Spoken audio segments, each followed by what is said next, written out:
Décryptage d'un secteur d'activité à travers l'expérience de terrain et l'analyse d'un chef d'entreprise. Aujourd'hui, on va parler du paiement électronique. C'est un secteur qui a beaucoup évolué en l'espace de quelques années et on va en parler avec un expert du secteur, Benjamin Laurent. Bonjour. Bonjour Stéphane. Vous êtes fondateur, directeur général de Prelude Payment Services, plateforme de paiement en marque blanche pour les entreprises. Ce sont des solutions cloud. On va expliquer tout ça dans un instant. D'abord, peut-être un mot d'explication. Les consommateurs, maintenant, chez un commerçant, peuvent payer avec leur carte, mais aussi avec leur téléphone, avec une montre connectée, parfois avec un QR code. Qu'est-ce que ça change en coulisses ? Alors c'est vrai que ça change beaucoup d'un point de vue de l'expérience de l'utilisateur, puisqu'on a l'impression qu'on utilise un moyen de paiement différent. Mais en définitive, ça repasse toujours par les mêmes canaux. On a besoin d'un terminal de paiement, on a besoin d'une banque, on a besoin d'un réseau comme Visa et Mastercard. Donc au final, c'est juste la façade qui a changé. Mais ce n'est pas une révolution en cuisine ? Non, pas vraiment. C'est vraiment indispensable pour un commerçant d'accepter tous ces nouveaux moyens de paiement, ces nouvelles formes de dématérialisation ?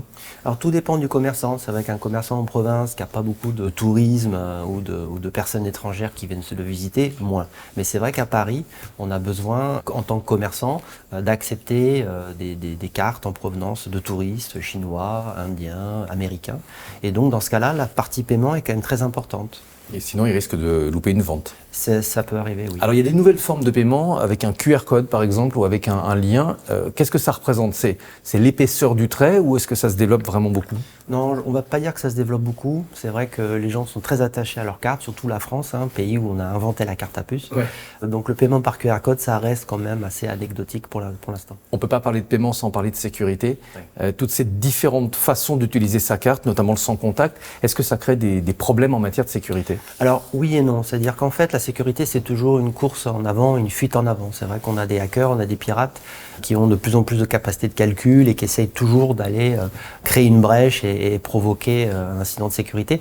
Donc en fait, les certifications, les agréments, les réglementations évoluent tout le temps. Et en fait, chaque acteur du paiement, dont on fait partie, doit aussi toujours évoluer en fonction de ça. Quel est aujourd'hui le principal enjeu techniquement dans le secteur du paiement ? J'ai vu qu'il y avait maintenant des terminaux de paiement qui vont fonctionner sous Android. Oui. Alors on en est à une phase où en fait le parc français est en train d'évoluer vers des terminaux qui sont plus ouverts. Avant on était sur des terminaux propriétaires, très difficiles à faire évoluer. Quand on voulait rajouter un menu, une fonction, un nouveau ticket, etc., c'est très compliqué. Et là on est en train de basculer vers des terminaux Android. Donc c'est comme si on basculait de nos vieux téléphones en noir et blanc Nokia 3310 à la première version du smartphone.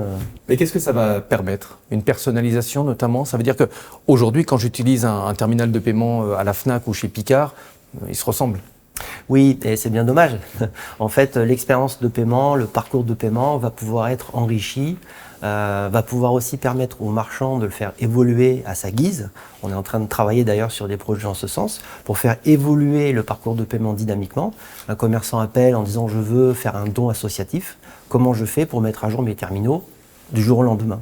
On va parler un peu de vous. Vous proposez une passerelle de paiement en marque blanche, hébergée sur des solutions cloud. Donc, comment ça fonctionne et surtout à qui ça s'adresse ? Où est-ce que vous êtes dans la chaîne du paiement ? Alors, à chaque fois qu'on va payer dans un magasin, de temps en temps, il y a une demande d'autorisation qui n'est pas obligatoire. Ça arrive une fois sur 4. Et donc, à un moment donné, il faut se connecter à la banque du commerçant.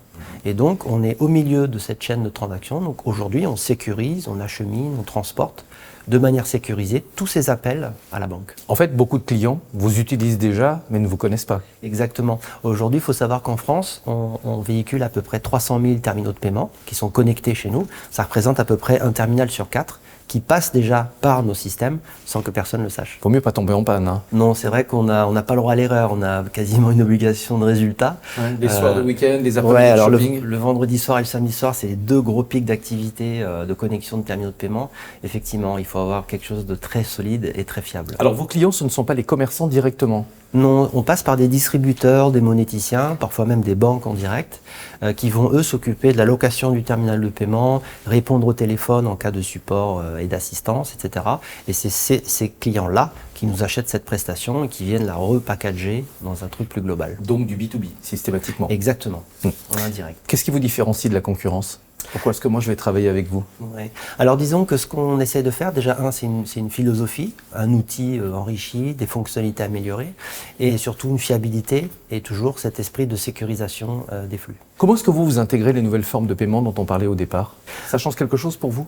Oui, ça change parce qu'en fait, on est aussi développeur d'applications sur les terminaux de paiement. Et donc récemment, on a sorti une application Alma qui existait dans le monde du e-commerce. Donc Alma, c'est du paiement en plusieurs fois et qu'on a réussi à porter dans le monde de la proximité. Donc on a plusieurs projets comme ça où je me suis dit c'est quand même dommage de ne pas faire profiter les commerçants de proximité de ces nouveaux moyens de paiement qui sont eux issus du e-commerce. Et donc on aide toutes ces plateformes, ces nouvelles formes de paiement à faire le pas et arriver chez les commerçants de proximité. Dans le contexte d'inflation, de difficultés en matière de pouvoir d'achat, j'imagine que ça se développe beaucoup, le paiement en plusieurs fois? Oui, tout à fait. Il y avait des solutions historiques, mais après il y a des nouveaux acteurs, des fintechs qui sont arrivés en disant nous on veut le faire différemment, avec des meilleures tarifications, Neverpay, etc. Et la difficulté qu'ils avaient, c'était qu'ils ne pouvaient pas aller dans les magasins sans avoir besoin d'aide. La disparition du ticket de caisse et la disparition du ticket du TPE, le terminal de paiement, qu'est-ce que ça change pour vous? Je crois que vous proposez un historique. J'imagine que pour un commerçant en cas de litige, c'est bien pratique d'avoir un historique. Exactement. Donc nous, on propose un historique de 15 mois sur notre service. Alors c'est beaucoup, puis quelque part, on pourrait même dire que c'est presque pas assez. Donc 15 mois, c'est la limite légale en fait de conservation de ces tickets. Et on a récemment sorti la dématérialisation du ticket, c'est-à-dire qu'à chaque fois que le terminal a fini de payer, on reçoit un message avec le ticket et on le stocke pour un usage futur. Quelle est votre stratégie à l'international? J'ai vu que vous avez acheté récemment un groupe canadien. Oui, tout à fait. Donc on a fait notre première croissance externe d'une société qui était basée à Montréal, qui était évidemment aussi dans le paiement. Et la raison principale pour laquelle j'ai fait cette acquisition, c'est premièrement, ça nous a donné accès à un marché international du jour au lendemain. Donc maintenant, Le Canada seulement? Pas du tout. On a des clients nord-américains, européens, au Moyen-Orient et au Japon. Du coup, vous devenez tout de suite un groupe international. Exactement. Ouais. Oui, tout à fait. Et qu'est-ce que vous avez acheté? Qu'est-ce qui vous intéressait dans cette technologie? Alors, une des technologies qui était intéressante lors de cette acquisition, c'était une technologie qui permet de transformer un téléphone Android qu'on peut acheter dans n'importe quel magasin en terminal de paiement sécurisé et agréé par les réseaux internationaux.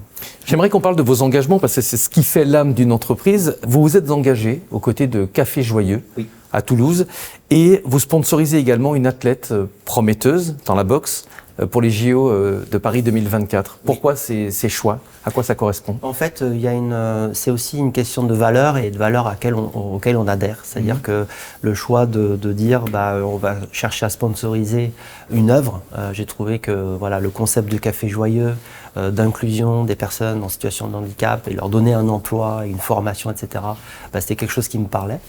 Et après, pour le second, donc le sponsoring sportif, donc on a récemment d'ailleurs fait une interview avec Rim Benama, qui est championne de France en titre dans sa catégorie. Voilà, ce sont les valeurs plutôt de travail, d'abnégation, de challenge, de goût pour d'exigence, de goût pour la réussite. Donc ça, c'est des choses aussi qui nous parlent en tant qu'entreprise challenger sur un marché. On a plutôt besoin de refléter ce type de valeurs pour arriver à nos objectifs. Merci beaucoup d'être venu nous expliquer. Quand on paye, on ne sait pas forcément ce qui se passe derrière en cuisine. Il y a beaucoup de monde. Benjamin Laurent, fondateur et directeur général de Prélude Payment Services. À très bientôt pour un nouveau décryptage.